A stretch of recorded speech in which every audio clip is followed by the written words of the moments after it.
Hace muchos años nació en la ciudad de San José del Cabo un niño de nombre José. Era tan hermoso, su piel tan tersa, sus mejillas rosadas y su cabello castaño. Sin duda era tan hermoso como su madre, quien era una mujer cálida, amorosa y muy bella por dentro y por fuera. Su nombre era Laura. Su padre Ramiro, un hombre trabajador, que daba toda la vida por él y por su familia, los cuales juntos acababan de llegar a la ciudad en busca de una nueva vida, ya que acababan de fallecer los padres de la señora Laura y no tenían más familia. José y su hermano Jaciel eran todo para sus padres. Eran unos niños muy amados y crecían en un ambiente sano y lleno de amor. Pasaron los años y el niño José siempre mostró habilidades y destrezas para desarrollarse con su entorno. A la edad de 6 años, la mamá de José era llamada constantemente en la escuela de su hijo, ya que el niño no quería estudiar. Tardó en aprender a leer y escribir. Sin embargo, eso no significaba nada. Él tenía otras habilidades que rápidamente se hicieron notar. Parecía tener una habilidad para liderar. La señora Laura le decía: "Mijito, tienes que ir a la escuela y poner atención. ¿Qué harás el día que yo no esté para ti? Ándale, hijo, ven, trae un lápiz, una libreta y nos pondremos a estudiar". Y así es como la señora Laura pasaba las tardes enseñando a sus hijos José y Jaciel, mientras su esposo Ramiro salía de trabajar, ya que era médico y su trabajo lo demandaba mucho. Pasaron algunos años. José y Jaciel, de ahora 11 y 12 años, estaban en la escuela y la señora Laura junto con el señor Ramiro volvían de hacer las compras en el supermercado. Ellos pasarían a recoger a los jovencitos cuando, sin imaginar lo que el destino les depararía, un imprudente, el cual iba con el celular en la mano, pasó el semáforo en rojo, estrellándose contra el auto donde iban los papás de aquellos niños. En un choque de tránsito, ellos perdieron la vida, quedando José y su hermano Jaciel desprotegidos. Pero ¿cómo? Ya no tenían más familia, solo a sus padres. ¿Cómo pasarían de tener un hogar extraordinario a estar solos en el mundo? El funeral de sus padres fue sustentado por los vecinos, pero ¿quién pagaría ahora todos los gastos? ¿Cómo continuarían la escuela? Tenían que sustentarse. Ahora eran 2 hermanitos buscando conseguir dinero para poder comer. Su vida les cambió de un día a otro. La educación ni hablar. Duele saber que 2 niños amados quedaron desamparados y en la calle. Buscaron trabajo haciendo de todo. Lavaban carros, vendían pan, limpiaban vidrios en los semáforos, cargaban costales en el mercado. Pero no era suficiente para cubrir todos los gastos. Así que dormían en la banqueta y ahora la calle era su nuevo hogar. Con tristeza y dolor recordaban a sus padres con una foto que tenían de ambos. jamás se rindieron. Un día en el semáforo, un hombre los observaba cada mañana a las 9:40 aproximadamente. Se paraba y les pedía que le limpiaran el vidrio de su camioneta. El señor, de nombre Roberto, tenía aproximadamente 50 años. Un día les preguntó: ¿Ustedes no van a la escuela? ¿Por qué están aquí, muchachitos? Deberían de estar en su casa. Aquel hombre sin maldad no sabía que la vida se había tornado difícil desde ese día que sus padres ya no estaban.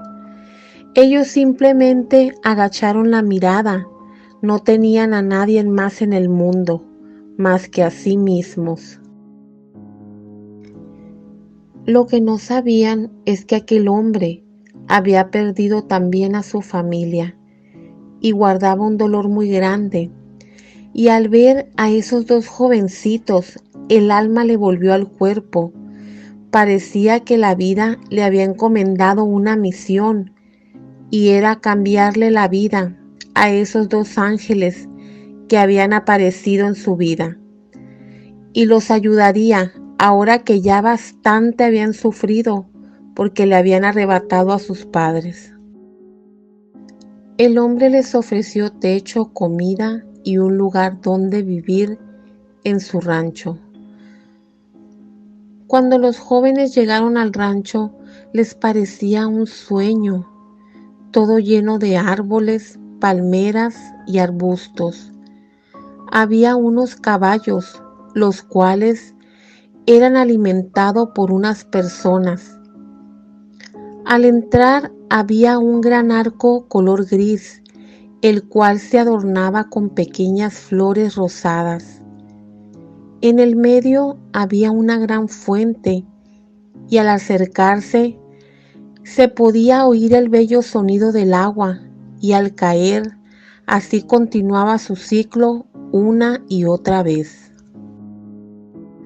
Parecía que estaban en un sueño. Realmente su vida sí les había cambiado.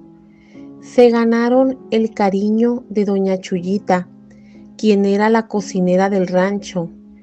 Ella los cuidaba, y así se tomaron mucho cariño. Ella junto a don Roberto estaban contentos por tener de nuevo alegría que tanta falta les hacía en ese lugar. Gracias a aquel hombre que ahora los ayudó, ellos necesitaban tener a alguien que velara por ellos, y el hombre necesitaba de quien cuidar. Pasó el tiempo, los meses y los años. Ya eran unos hombres. Aprendieron a jinetear los caballos, administraban el rancho y ahora continuaban con el negocio del Señor, el cual consistía en la cosecha de maíz y caña. Esto les conllevaba a una gran responsabilidad, la cual el señor Roberto ya les había enseñado todo lo que él sabía. El señor Roberto, a pesar de la riqueza que poseía, siempre fue humilde, y eso mismo les inculcó a aquellos jóvenes, los cuales se habían ganado su entera confianza. El señor Roberto tenía un altar, una pequeña cabaña que había hecho especialmente a la Santísima Muerte. Un día don Roberto cayó en cama y jamás se pudo volver a parar. Falleció de una enfermedad silenciosa que no le dio previo aviso. Los jóvenes estaban devastados, habían perdido a sus padres, y justo después encontraron a un ángel, el cual ahora mismo también lo habían perdido. Ellos jamás se interesaron en el dinero, pero el que sí lo hizo fue don Julián, un hombre de su misma edad, de ceja poblada y mirada malvada. Era sobrino de don Roberto, hijo de una prima hermana, el cual ahora, con el fallecimiento del señor Roberto, se había mudado al rancho. Pasaron un par de semanas y todo parecía acomodarse. Sin los consejos de don Roberto, lo extrañaban a la señora Laura y a su papá Ramiro. Y como siempre, lo decían José y Jaciel, siempre estarían el uno para el otro. Ahora ellos eran los patrones y además de sus responsabilidades, también ahora habían levantado envidias. ¿Cómo era posible que se quedaran con todo?, dijo don Julián. Tengo más derecho yo que ellos. Ellos no sabían de las malas intenciones de Julián. Confiaban en él. Lo que no sabían, que su corazón era oscuro y malvado, y entre sus planes, sin duda, no estaba compartir con José y Jaciel. Un día José visitó la pequeña capilla que había construido don Roberto a la Santísima Muerte. Estuvo un buen rato ahí, pues al estar ahí le recordaba a aquel hombre que los ayudó sin esperar nada a cambio. Había sido como su segundo padre. Empezó a recordar cosas de su niñez y las malas experiencias que vivió, pero también la alegría que don Roberto les había dado a él y a su hermano. Alrededor podía ver varias figuras de la Santísima Muerte. Había de varios colores. Había manzanas, cigarros, agua y whisky. Nada había cambiado. Claramente alguien se encargaba de mantener esa capilla bien conservada, pues siempre fueron las indicaciones de don Roberto. José prendió una veladora. Al parecer, al ver a don Roberto en muchas ocasiones rezar a la Santísima Muerte, él también había crecido con ese interés y creía en ella desde hace tiempo atrás. Cuando de pronto escuchó una voz, volteó a todos lados, pero no había nadie. No sabía de dónde salía la voz. Era una voz cálida, como si murmurara. Jamás sintió miedo, y esa voz le dijo: protegeré de todo aquel que crea en mí, y jamás lo abandonaré. Quitaré los peligros en el camino de mis hijos. Observa a tu alrededor y no te fíes de los que dicen estar de tu lado. Sí, eso fue una manifestación de la Santísima Muerte. Aunque no la vio, la escuchó. Ella estaba ahí. Era tanta la devoción de don Roberto que al hacer esa capilla, que la bendita presencia de la niña blanca quedaría adornando el lugar. Él no sabía qué podía significar eso. ¿Acaso alguien le quería hacer daño? ¿Podía ser tan ingenuo de no darse cuenta que alguien tenía malas intenciones hacia él y a su hermano? Se fue a dormir. Sentía una paz en su interior. La Santísima Muerte se manifestó. Llegó el día siguiente y no comentó nada a nadie. Sin embargo, eso lo dejó pensando. Julián había armado un plan para deshacerse de los hermanos. Calculó detalladamente cada movimiento. Él sabía que los hermanos tenían que salir el día viernes a las 8 de la noche al rancho vecino a cenar, pues cerrarían un trato con el patrón de aquel rancho, quien tenía una platanera. Su plan era darles una droga diluida en jugo y que ésta los mantuviera sobrios durante por lo menos 15 minutos, que era el tiempo aproximado que él podría tardar en salir y así la droga surtir efecto en su organismo. Él iría tras ellos para cuando se quedaran sedados y dormidos provocaría un accidente automovilístico y así llegar a prender fuego al carro.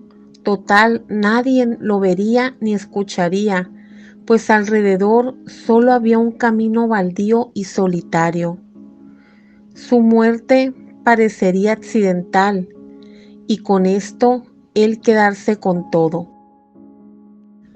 Así llegó la noche. Julián se las ingenió y logró que José y Jaciel se tomaran el vaso que él les había preparado, y tal como lo planeó, salieron rumbo a su destino, y él sigilosamente tras ellos. Pasaron 15 minutos y no parecía haber ninguna reacción en el organismo de los hermanos, pues su carro seguía andando y no parecía haber problema alguno. Cuando desconcertado Julián escucha cómo su auto empieza a fallar a la vuelta de una curva, donde ni siquiera había dónde orillarse, se baja del auto a ver qué pasaba, cuando de pronto su vista se nubló. Tenía una sensación de irrealidad. Sus sentidos parecían alterarse y tenía una extraña sensación a la que no percibía lo que había a su alrededor. Estaba completamente desubicado, así que caminó unos pasos hacia el carro y a como pudo se subió de nuevo, cuando de pronto vio dos grandes luces. Era un camión y al estar en la curva no lo vio y se estrelló contra él, haciendo que el carro diera vueltas. Las malas intenciones de aquel hombre pareciera que se hicieron realidad, pero no para los hermanos, sino para él. Al regresar del rancho vecino, los hermanos José y Jaciel se encontraron con muchas personas que habían pasado por donde estaba el accidente, sin imaginar que era Julián. José desconfiaba de todos y por eso mismo ni él ni su hermano se tomaron el jugo. Lo que bebieron era agua, y José había cambiado justamente cuando Julián se descuidó por un momento. Julián terminó en coma y con quemaduras de 3er grado. Pasó mucho tiempo para que él despertara, y cuando lo hizo había perdido la memoria. Ahora los que cuidarían de él serían las dos buenas personas que él quiso dañar. Ellos no eran unas malas personas y decidieron ver por él. Jamás supieron a ciencia cierta las intenciones, pero decidieron creer en la advertencia de la Santísima Muerte. La Santísima Muerte era tan amada por don Roberto que aunque el Señor ya no estaba presente, aún cuidaba de los que amó como si fueran sus hijos. Por eso mismo la hermosa niña blanca les advirtió de alguna manera, esta vez que nadie la vio físicamente, pero José tuvo la dicha y la suerte de haber escuchado su hermosa voz. José se casó y ahora tiene 2 hijos llamados Roberto y el pequeño Jaciel, mientras que Jaciel, su hermano, sigue cuidando felizmente del rancho. 10 años han pasado y siguen siendo los patrones de aquel lugar, al cual llegaron por la bondad de un hombre que se convirtió en su ángel y los sacó de la oscuridad de la calle en la que vivían cuando quedaron desamparados. Mientras que Julián desde ese momento nunca volvió a ser el mismo, no recordaba nada. Además, le quedaron cicatrices de las quemaduras. Parecía como si estuviera mentalmente dañado. Jamás se pudo recuperar. Aquella capilla sigue estando de pie y la adornan con hermosas flores y además ofrendas que las personas vecinas y creyentes le llevan a la Divina Santa Muerte. Si tienes alguna historia, me gustaría que me la mandaras. Abajo te dejo el correo de contacto donde puedes enviar tu relato. Estaré muy contenta de compartirlo con más creyentes de la Santísima Muerte.